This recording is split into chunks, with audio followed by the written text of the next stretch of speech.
In this video, I'm gonna teach you how to fix Red Dead Redemption 2 not launching on Epic Games. It's a very quick and easy process, so make sure to follow along. In this video, I'm gonna give you easy to follow steps to fix Red Dead Redemption 2 not launching when you try to play it from the Epic Games store.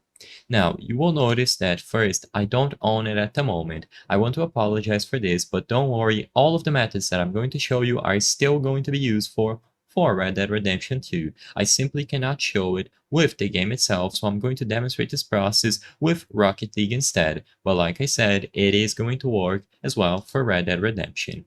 First, the simplest fix is to click these little three dots on the game when you go over to your library, and in here select Manage. You will find the option to verify the files. What this is going to do is scan all of the files that were downloaded by the Epic Games Launcher for Red Dead Redemption 2, and if it detects that any of the files were missing or if they were corrupted during installation, they will be reacquired.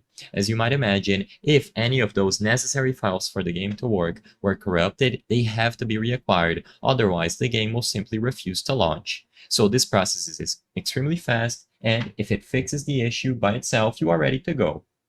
Now, if you notice that the process was complete and it still doesn't work, then I'm going to move forward to another option that you have. If you go over to the options to add or remove programs, or you select installed applications on your Windows PC, you will be able to find the Rockstar Games Launcher.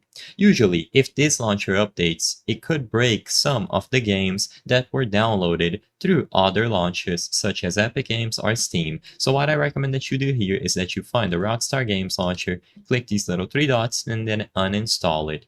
By uninstalling the Rockstar Games Launcher, you will be able to try launching Red Dead Redemption 2 again, and it is going to re-download the latest available version of the Rockstar Launcher for you, meaning that you will be able to fix any issues attributed to Red Dead Redemption 2. I hope I was able to help you on how to fix Red Dead Redemption 2 not launching on Epic Games. If this video helped you, please be sure to leave a like and subscribe for more quick and easy tips. Thank you for watching.